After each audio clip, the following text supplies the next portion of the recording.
بلا شبہ تمام تعریفیں اس اللہ کے لیے ہے جس کی ہم حمد بیان کرتے ہیں، جس سے استعانت و بخش طلب کرتے ہیں۔ ہم اپنے نفس کی شرارتوں اور اعمال کی برائیوں سے اللہ کی پناہ میں آتے ہیں۔ جسے اللہ ہدایت دے اسے کوئی گمراہ کرنے والا نہیں، اور جسے وہ گمراہ دے اسے کوئی ہدایت دینے والا نہیں ہے۔ میں گواہی دیتا ہوں کہ اللہ وحدہ لا شریک کے علاوہ کوئی سچا معبود نہیں، اور میں گواہی دیتا ہوں کہ ہمارے نبی محمد صلی اللہ علیہ وسلم اس کے بندے اور رسول ہیں۔ اللہ آپ اور آپ کی تمام آل و اصحاب پر بے بہا درود و سلام نازل فرمائے۔ حمد و ثنا کے بعد اے اللہ کے بندو، اللہ سے کما حق ہو ڈرو، سو ہدایت کے پیروکاروں کے لیے ہمیشہ انعامات اور خواہش پرستوں کے لیے ہی بدبختی و بدحالی ہے۔ اے مسلمانوں، اللہ پاک کے نام، صفات اور افعال انتہائی حسین و جمیل اور جلیل القدر ہیں۔ انتہائی حیرت انگیز اور انوکھی کائنات پیدا کی اور اس کے لیے ناقابل تغیر و تبدل سنن و دستور مقرر فرمائے۔ ارشاد باری تعالیٰ، سو آپ اللہ کے دستور و سنن کو بدلا ہوا اور منتقل ہوتا کبھی نہیں پائیں گے۔ اپنے بندوں کو حصول شکر کے لیے مسرتوں سے اور رجوع اللہ کے لیے پریشانیوں سے آزمانا اللہ کا دستور ہے۔ ارشاد باری تعالیٰ، ہم تم میں سے ہر ایک کو امتحان خیر و شر میں مبتلا کرتے ہیں اور تم سب ہماری طرف ہی لوٹائے جاؤ گے، اور یقیناً اس کے ذریعے بہت سی امتوں کو آزمایا گیا۔ ارشاد باری تعالیٰ ہے، کیا تمہارا گمان ہے کہ تم یوں ہی جنت میں داخل ہو جاؤ گے، اور حالانکہ تم پر وہ حالات نہیں آئے جو تم سے پہلے لوگوں پر آئے، انہیں بیماریوں اور مصائب تک لاحق ہوئے۔ ابن کثیر رحمہ اللہ فرماتے ہیں، ان آزمائشوں سے مراد المناک حادثات، مصائب، تکالیف، روگ اور بیماریاں ہیں۔ سو اللہ تعالیٰ نے بنی اسرائیل پر طوفان، ٹڈی دل، جوئیں، مینڈک اور خون جیسی فیصلہ کن نشانیاں مسلط فرمائیں۔ اللہ تعالیٰ اپنے بندوں کے سامنے مخلوقات پر اپنی عظمت، قدرت اور غلبہ و اقتدار، اور کائنات میں اپنی عزت و جبروت، اور اپنے بندوں پر اپنے قہر و بالادستی اور نگرانی کا اظہار کرتا ہے، تاکہ وہ اس کی عظمت و توحید کا اعتراف کرتے ہوئے اس کے سامنے گھٹنے ٹیکنے پر مجبور ہو جائیں۔ سو اللہ تعالیٰ نے ایک بہت بڑے پہاڑ کو جڑ سے اکھیڑ کر بنی اسرائیل کے سروں پر رکھ دیا تاکہ وہ ایمان لے آئیں۔ حسن بصری رحمہ اللہ فرماتے ہیں، جب ان کی نظر پہاڑ پر پڑی تو وہ اپنے بائیں محراب چشم کے بل گر پڑے، اور دائیں آنکھ پہاڑ پر رکھی کہ کہیں وہ ان کے اوپر نہ گر پڑے۔ فرمانے باری تعالیٰ ہے، اور وہ وقت بھی قابل ذکر ہے جب ہم نے پہاڑ کو اٹھا کر صاحبان کی طرح ان کے اوپر معلق کر دیا، اور ان کو یقین ہو گیا کہ اب ان پر گرا، اور کہا جو کتاب ہم نے تم کو دی ہے اسے مضبوطی کے ساتھ قبول کرو، اور یاد رکھو جو احکام اس میں ہیں، اس سے توقع ہے کہ تم متقی بن جاؤ۔ اور اللہ تعالیٰ نے ہمارے نبی محمد صلی اللہ علیہ وسلم کی خدمت میں پہاڑوں کا فرشتہ بھیجا، جس نے آپ کی خدمت میں عرض کیا، محمد اگر آپ چاہیں تو انہیں اخشبین یعنی مکہ کے دو پہاڑوں کے درمیان پیس کر رکھ دوں۔ اللہ پاک نے اپنے آرڈر کے بہت جلد نافذ ہونے کی خبر دیتے ہوئے فرمایا، وہ جب کبھی کسی چیز کا ارادہ کرتا ہے اسے اتنا فرما دینا ہی کافی ہے کہ ہو جا، وہ اسی وقت ہو جاتی ہے۔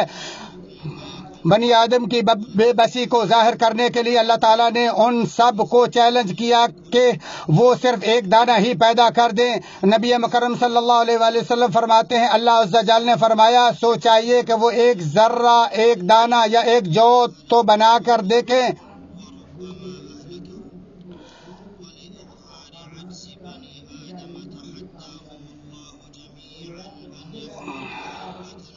بخاری و مسلم۔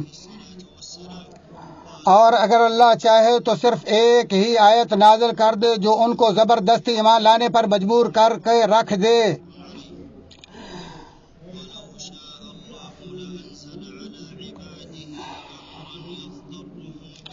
ارشاد باری تعالیٰ ہے، اگر ہم چاہتے تو ان پر آسمان سے کوئی ایسی نشانی اتارتے کہ جس کے سامنے ان کی گردنیں خم ہو جاتی۔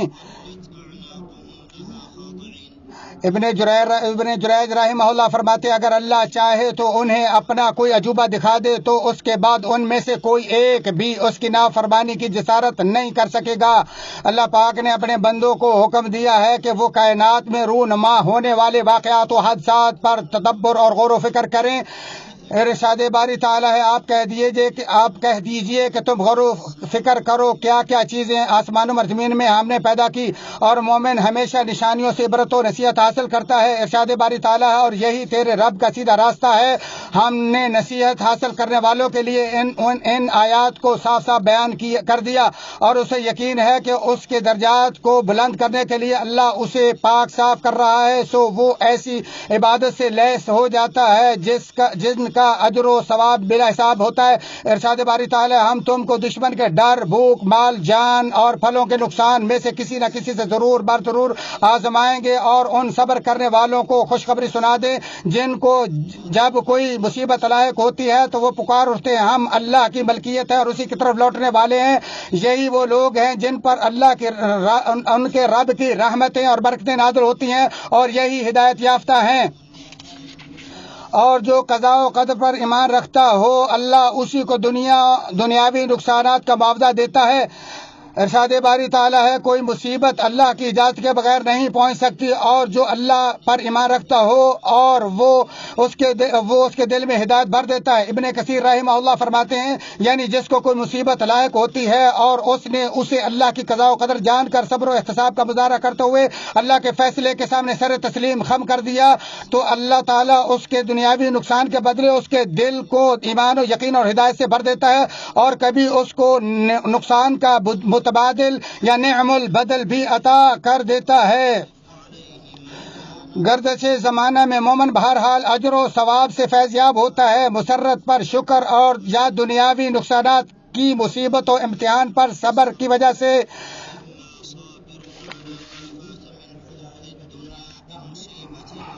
آپ علیہ الصلوۃ والسلام نے فرمایا مومن کا معاملہ بڑا ہی عجیب ہے، بلا شبہ اس کا سارا معاملہ بھلائی پر مبنی ہے، اور یہ شرف مومن کے سوا کسی اور کو حاصل نہیں۔ اگر اسے کوئی خوشی لائق ہوتی ہے تو یہ شکر ادا کرتا ہے اور اس کے لیے یہ خیر ہے، اور اگر اس کو کوئی تکلیف ہوتی ہے تو صبر کرتا ہے اور یہ بھی اس کے لیے خیر و بلائی ہے۔ مسلم شریف۔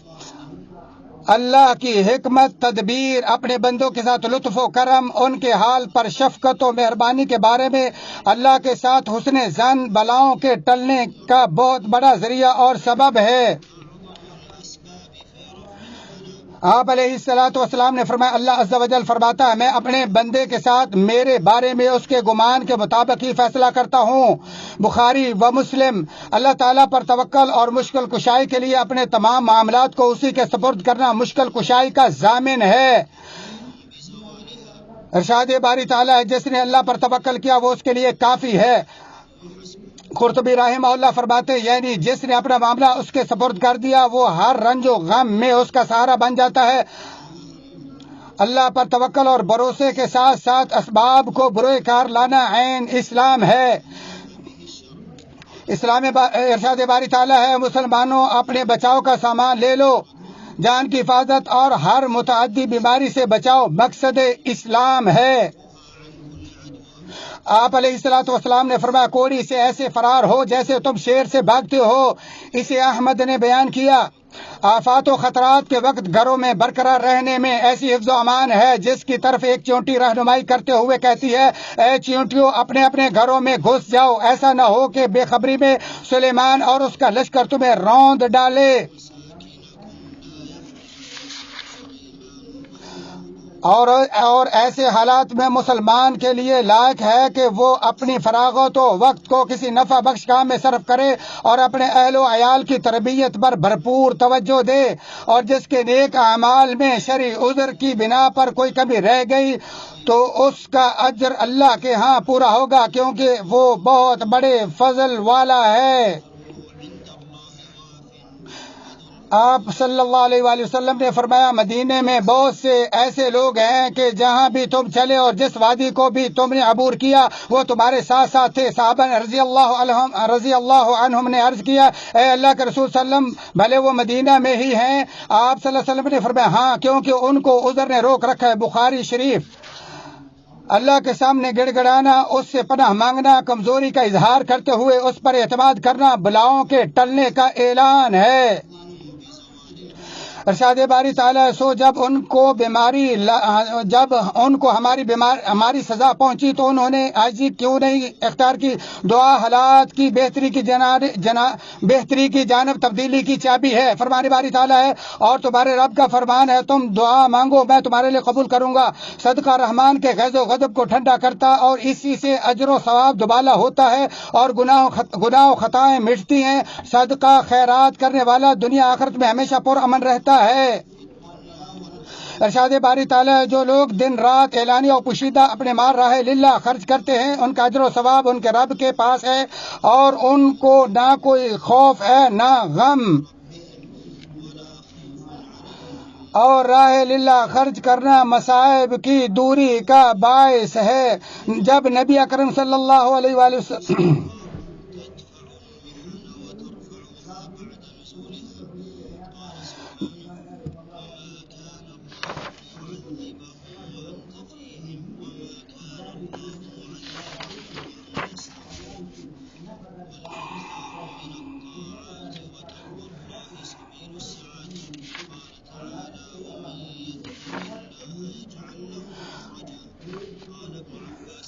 ابن عباس رضی اللہ عنہ ارشاد باری تعالیٰ جو اللہ تعالیٰ سے ڈرتا ہے اللہ اس کے لیے راہ نجات فراہم کرتا ہے. ابن عباس رحمہ اللہ فرماتے ہیں یعنی دنیا آخرت میں ہر مصیبت سے نجات دیتا ہے.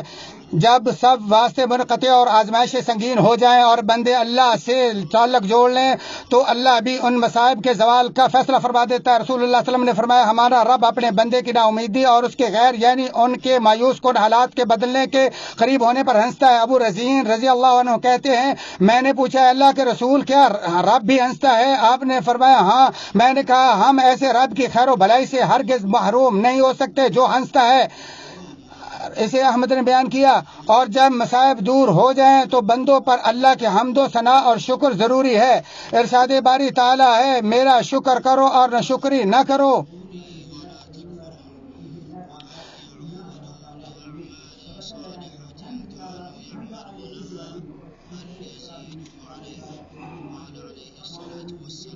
آپ علیہ الصلاۃ والسلام نے فرمایا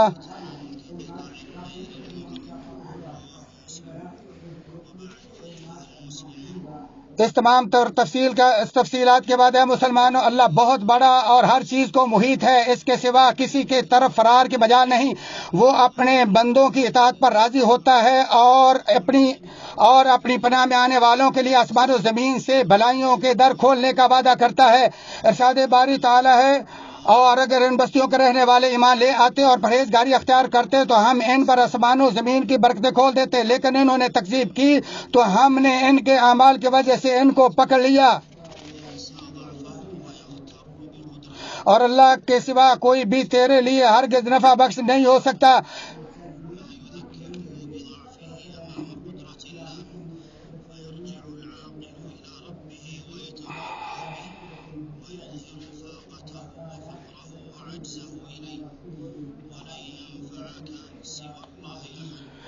اور اللہ کے سوا کوئی بھی تیرے لیے ہرگز نفع بخش نہیں ہو سکتا. ارشاد باری تعالیٰ ہے اگر اللہ تجھے کوئی تکلیف دے تو بجز اس کے کوئی دور کرنے والا نہیں اور اگر وہ تجھے کوئی بھلائی عطا کرنا چاہے تو کوئی بھی اس کے فضل کو روک نہیں سکتا. سو بذریعہ نیکی اللہ تعالیٰ سے دل لگاؤ اور اس کے دین کی تعظیم بجا لاؤ اور اس کی کتاب کی تلاوت بے کثرت کرو اور اس کے رسول صلی اللہ علیہ وسلم کی سنت کو خوب پڑھو. اس کی شریعت پر ڈٹ جاؤ اور اس پر خوش رہو. اعوذ باللہ من الشیطان الرجیم. ارشاد باری تعالیٰ ہے ہم انہیں آفاق عالم اور ان کے وجود میں ان قریب اپنی نشانیاں دکھائیں گے یہاں تک کہ ان کے لیے ظاہر ہو جائے کہ حق یہی ہے. کیا آپ کے رب کا ہر چیز سے واقف و آگاہ ہونا کافی نہیں ہے؟ اللہ تعالیٰ میرے اور آپ کے لیے قرآن عظیم کو بابرکت بنا اور اس کی آیات و ذکر حکیم کو میرے اور آپ کے لیے نفع بخش بنا دے. اسی پر اکتفا کرتے ہوئے اپنے تمہارے اور تمام مسلمانوں کے لیے اللہ سے بخشش مانگتا ہوں. آپ بھی اسی سے بخشش و معافی طلب کرو وہی بخشنے والا مہربان ہے.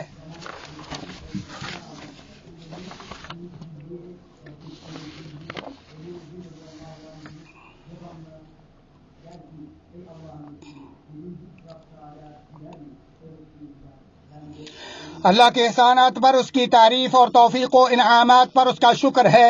میں گواہی دیتا ہوں کہ اللہ وحدہ لا شریک کے علاوہ کوئی سچا معبود نہیں، وہی عظیم الشان ہے، اور میں گواہی دیتا ہوں کہ ہمارے نبی محمد صلی اللہ علیہ وسلم اس کے بندے اور رسول ہیں۔ اللہ تعالیٰ آپ اور آپ کی تمام آل و اصحاب پر بے بہا درود و سلام نازل فرمائے۔ اے مسلمانوں، اللہ تعالیٰ تکلیفوں کے بعد خوشیوں سے مالا مال کرتا ہے، اور وہ ہے خیر و بھلائی اور نیکیوں کا سیزن، جس کے دروازے کھلنے ہی والے ہیں۔ جو ہی اس کی پہلی رات کا چاند چمکے گا تو اس کے ساتھ ہی امید و بھلائی کی خوشگوار ہوائیں چلنا شروع ہو جائیں گی، اور مسلمان خوشخبریوں سے بھرپور نفسوں اور رونق و شادمانی سے معمور دلوں سے اس کے شدت سے منتظر ہیں۔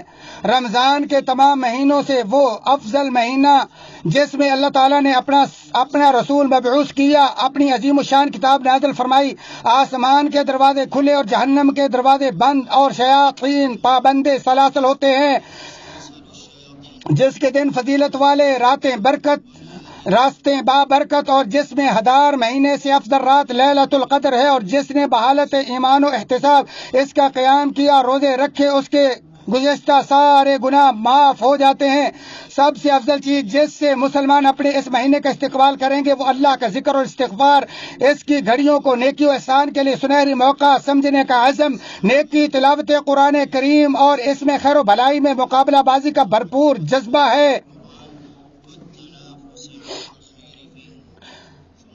پھر جان لو کہ بے شک اللہ تعالیٰ نے تم کو اپنے نبی پر درود و سلام بھیجنے کا حکم دیا، اور قرآن حکیم میں فرمایا بے شک اللہ تعالیٰ اور اس کے فرشتے نبی صلی اللہ علیہ وسلم پر درود بھیجتے ہیں۔ ایمان والو، تم بھی آپ پر درود و سلام بھیجو۔ تمام سامعین کرام کی خدمت میں گزارش ہے کہ وہ شیخ کی دعا کے ساتھ شریک ہوں اور آمین کہیں۔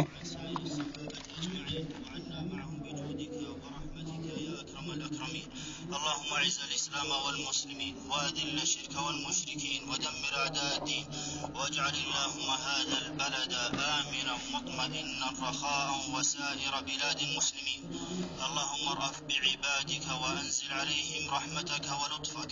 اللهم انزل على عبادك الرحمة واللطف والإحسان، وارفع عنهم كل بلاء وفتنة ومحنة وبلاء يا رب العالمين.